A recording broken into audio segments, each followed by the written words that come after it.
İkinci sınıf matematik dersi doğal sayılarda toplama işlemiyle ilgili soru çözümlerini birlikte yapmaya çalışalım. 37 artı 32 işleminin sonucu kaçtır? Yan yana verilen sayıların toplamı. Sevgili öğrenciler, burada tabi sizlere tavsiyem bunları alt alta yazmanız ama yan yana da yapabiliriz. Bunların birlikleri ve onlukları bizim için önemli. O ve B dedim, bunlar onluk ve birlik. Eşitleri koyduktan sonra birliklerinden başlıyorum. Bakın burada 37'nin 7 tane birliği var. 32'nin ise 2 tane birliği var. 7 ile 2'yi toplarsam 9 eder. Tabi sonuç üzerinde de onluk ve birlikleri göstermeyi unutmayın. Sağ taraf birliklerdir. Daha sonra buradaki onlukları topluyorum. Baktığım zaman 3 tane onluk burada, 3 tane de burada. 3 daha da 6 eder. 69 sayısına ulaşabilirim. Doğru cevabımız B seçeneğidir. Bir diğer sorumuz, yukarıdaki işlemin onluk ve birliklerinin toplamı hangi seçenekte verilmiştir diyor. Bakın önce birliklerin toplamından bakalım. 3 birlikle 6 birliği toplarsak 6 3 daha 9 eder. Ortaya 9 tane birlik çıktı, yazdım. 4 onlukla 3 tane onluğu toplarsak o da 7 tane onluk eder. 79 sayısına eşittir. 7 onluk 9 birlik, doğru cevabım A seçeneği. Şöyle bilgi de vereyim. Birlikleri topladığım zaman 2 basamaklı bir sayı çıkmıyor. 10 gibi ya da ondan büyük bir sayı gibi çıkmadığı için komşuya aktaracak bir elde yok. Dolayısıyla biz buna eldesiz toplama işlemi diyoruz. Hangi işlemde verilmeyen toplanan 35'ten büyüktür diyor. Şimdi ben size bir şey göstermek istiyorum. Ben çok basit bir işlem, 2 ile bir sayıyı topluyorum ve 5 ediyor. Acaba 2 ile kaçı toplarsam 5 eder? Çocuklar, 2 ile 3'ü toplarsanız 5 eder değil mi? Peki 3'ü nasıl bulduk burada? 3'ü bulmak için toplamdan verilen diğer sayıyı çıkartmamız gerekiyor. Demek ki toplama işleminde verilmeyen sayı ya da toplananı bulmak için toplamdan verilen diğer sayıyı çıkartmamız gerekiyor. Şimdi A seçeneğinde 54'ten ben 32'yi çıkartacağım ve oradaki kutuyu bulacağım. 4'ten 2 çıkarsa 2 kalır, 5'ten 3 çıkarsa 2 kalır. Hemen buraya 22 yazdım. B seçeneğine baktığım zaman bir sayıyla 41'i topluyorlar, 64 çıkıyor. Ben 64'ten 41'i çıkartarak verilmeyen sayıyı bulabilirim. 4'ten 1 çıkarsa 3 kalır, 6'dan 4 çıkarsa 2 kalır. Hemen verilmeyen sayı 23 olarak işaretledik. 43 ile bir sayı topluyoruz, 79 çıkıyor. Bu sayıyı bulmak için 79'dan 43'ü çıkartmam lazım. 9'dan 3 çıkarsa 6 kalır, 7'den 4 çıkarsa 3 kalır. Verilmeyen sayımız burada 36. Bizden 35'ten büyük olmasını istiyor. 22 ve 23 35'ten küçüktür. Ama C seçeneğinde verilmeyen sayı 36, 35'ten büyük bir sayıdır. Doğru cevabım C seçeneği. Bir diğer sorumuz, 57 sayısının basamak ve sayı değerleri toplamı hangi seçenekte verilmiştir diyor bize. Şimdi 57 sayısının öncelikle basamak değerleri toplamına bakalım. Basamak değerleri için onluk ve birliklerini bilmemiz gerekiyor. Burada 5 tane onluk, 7 tane birlik var. 5 tane onluk 50 eder. 7 tane birlik 7 eder. Biz bunları topladığımız zaman 7 0 daha 7, 5'i de aşağı indirdim. 57 sonucu, yani sayının kendisine ulaşıyoruz. O zaman şunu söyleyebilirim. Bir sayının basamak değerleri toplamı sayının kendisine eşittir. Yani 57'dir. Şimdi geldik sayı değerleri toplamına. Sayı değerleri onluk ve birliklerde bulunan rakamların toplamıdır. Onluklarda 5 var, birliklerde 7 var. Bu rakamların toplamı bana sayı değerleri toplamını verir. O da 7, 5 daha 12 eder. Basamak değeri 57, sayı değeri 12. Bizden basamak ve sayı değerlerinin de toplamını istiyor. 7, 2 daha 9, 5, 1 daha 6, 69. Doğru cevabımız A seçeneğidir. Bir diğer sorumuz, 4 deste kalem ile yarım düzine kalem toplam kaç kalem eder diyor bize. 4 desteği bulmak için 4'ün yanına bir tane 0 eklemeniz yeterli. 4 deste kalem 40 eder. Dese ki bana 7 deste, 7'nin yanına bir 0 ekler ve 70'i bulabilirim. Yarım düzine. Sevgili öğrenciler, yarım düzine de 12'dir bir düzine. 12, 6 ile 6 aynı sayıların toplamı. O zaman ben 12'nin bir yarısı 6, diğer yarısı için de 6 diyebilirim. Yani yarım düzine kalem 6 tane kalemdir. Bizden 40 ile 6'nın toplamını istiyor. 6 0 daha 6 eder. Şöyle bir bilgi verelim. Bir sayının sıfırla toplanışı 6'ya eşittir. Yani kendisine eşittir. Çünkü 0 toplama işleminde etkisiz bir elemandır. Sayının değerini arttırmaz. 6 idi. Toplama işleminde sayının artması gerekirken yine 6 kaldı. O zaman 0 burada etkisiz bir elemandır. 4'ün de altında herhangi bir sayı olmadığından dolayı direkt aşağı indirdik ve 46 sonucuna ulaştık. Bir diğer sorumuz 8 birlik 5 onluktan oluşan sayının 12 fazlası kaçtır diyor. Önce bu sayıyı oluşturalım. Daha sonra 12 fazlasına bakabiliriz. Sevgili öğrenciler, bazıları şöyle yapıyor. 8 ve 5'i yan yana getiriyor ve 85 sonucuna ulaşır. Ve 85 ile de 12'yi toplarsan bak C seçeneği 97 seni bekliyor orada çeldirici olarak. Sakın bu şekilde yapma. 2 basamaklı sayı, sol taraf onluk, sağ taraf ise birlikler. Önce onluğu yani 5'i, sonra birliği yani 8'i yazman gerekiyor. Bizim bu sayımız 58'dir. Bizden 12 fazlasını istiyor. Eldeli bir toplama, lütfen dikkat edin. Birlikleri topluyorum öncelikle. 8 2 daha 10 eder. Sevgili öğrenciler bakın. Çıkan sonuç 2 basamaklı bir sayıysa ben bunun birliklerini yazalım.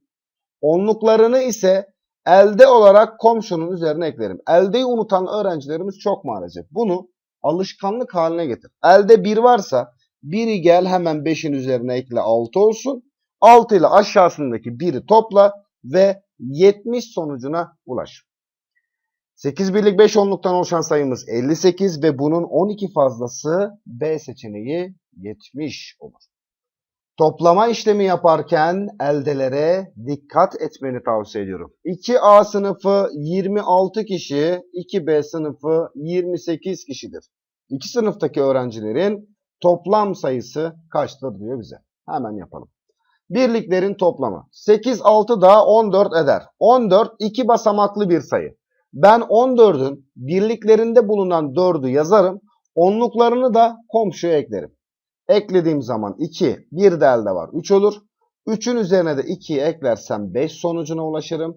54 doğru cevabımız C seçeneğidir.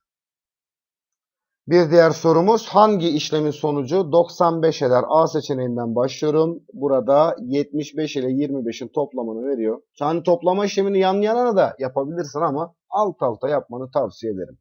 5 5 daha 10'un sıfırı elde var 1. 7 2 daha 9 1 de elde 10 eder. Doğru cevap 100. Baktığım zaman 95 olmasını istiyor. A'yı eledim. Bakın bunu birler basamağında da yapabilirsin. Mesela 5 ile 5'i topladın 10'un sıfırı sonucun birler basamağında 0 olacak. Benden ne istiyor? Sonucun birler basamağında 5'in olmasını istiyor. Diğerine bile geçmeden A seçeneğini eleyebilirsin. Geldik B seçeneğine. Burada da 55 ile 25'i topla diyor bana. Toplayalım hemen. 5 5 daha 10'un sıfırı. Elde var 1. 5 2 daha 7. 1 de elde 8. 80 çıktı. Bizden 95 olmasını istiyor. Maalesef bu da olmadı. C seçeneğine baktığım zaman 50 ile 45'in toplamına hemen bakıyorum. 5 0 daha 5 eder. 5 4 daha 9 eder. 95. Zaten de benden onu istiyor. Doğru cevabımız C seçeneğidir.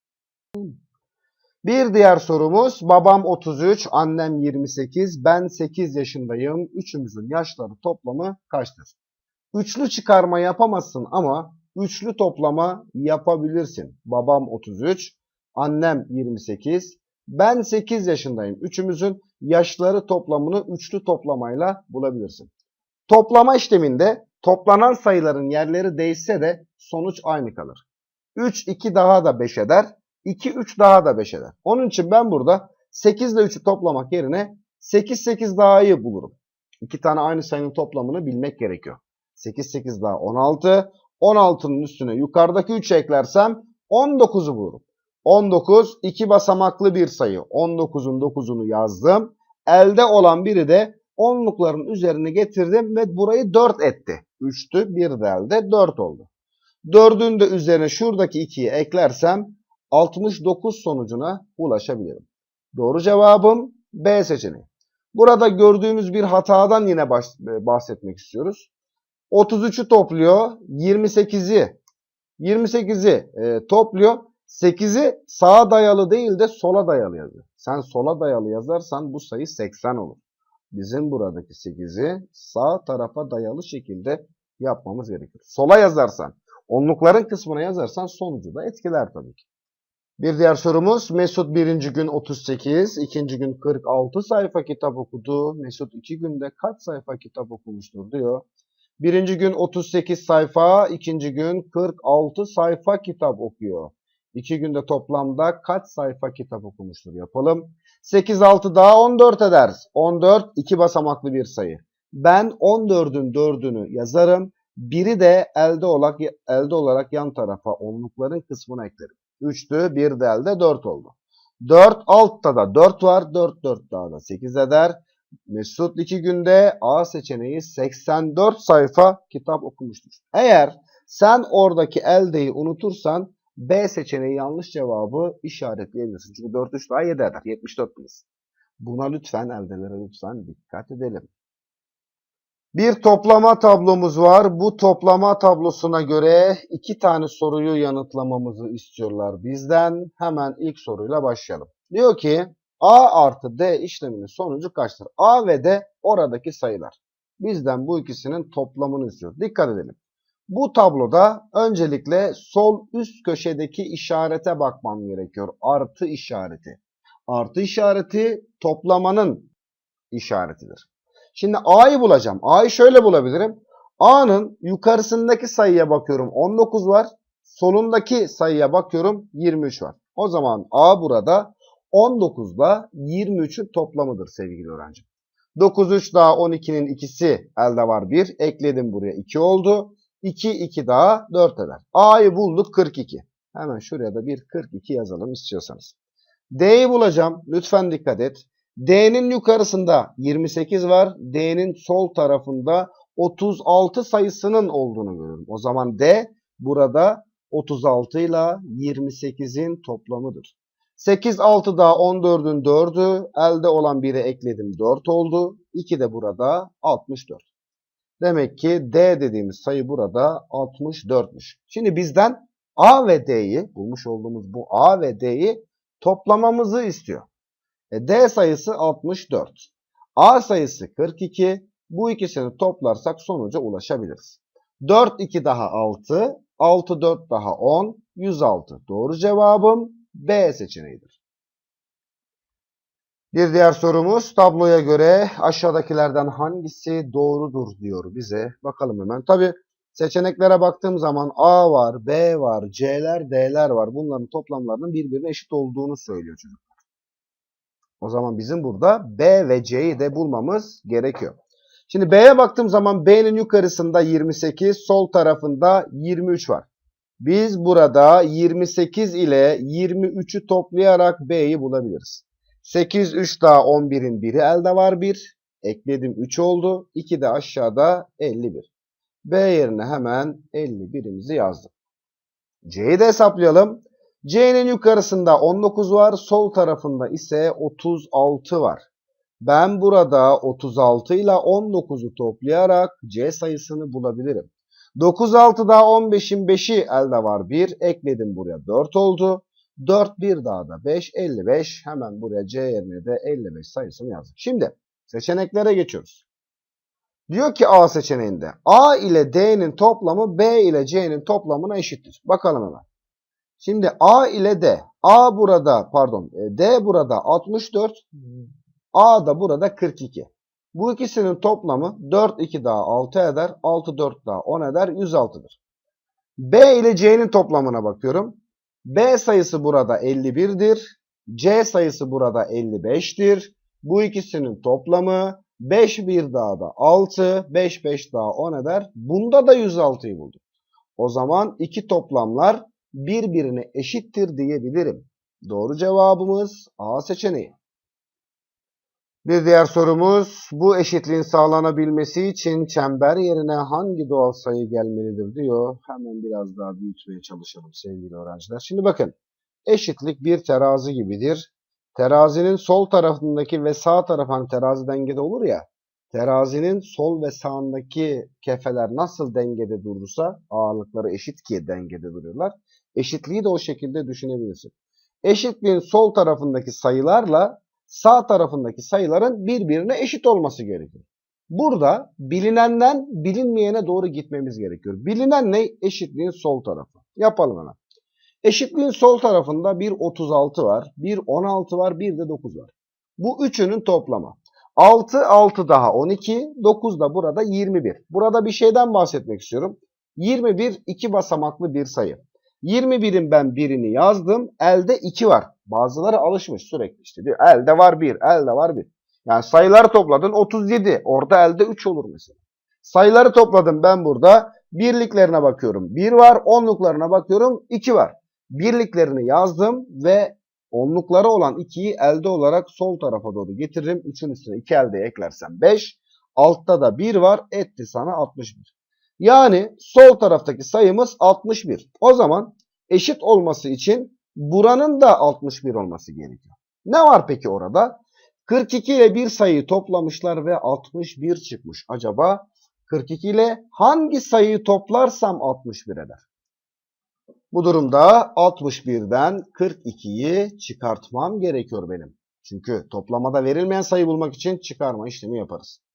1'den 2 çıkmaz. Komşudan bir onluk aldım 5 kaldı. Burası almış olduğum onlukla birlikte 11 oldu.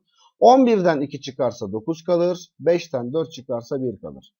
Ben oradaki çember olan yere 19 yazacağım ki buranın toplamı 61 olacak. Burası da zaten 61'di ve ikisi anca bu şekilde birbirine eşit olacak.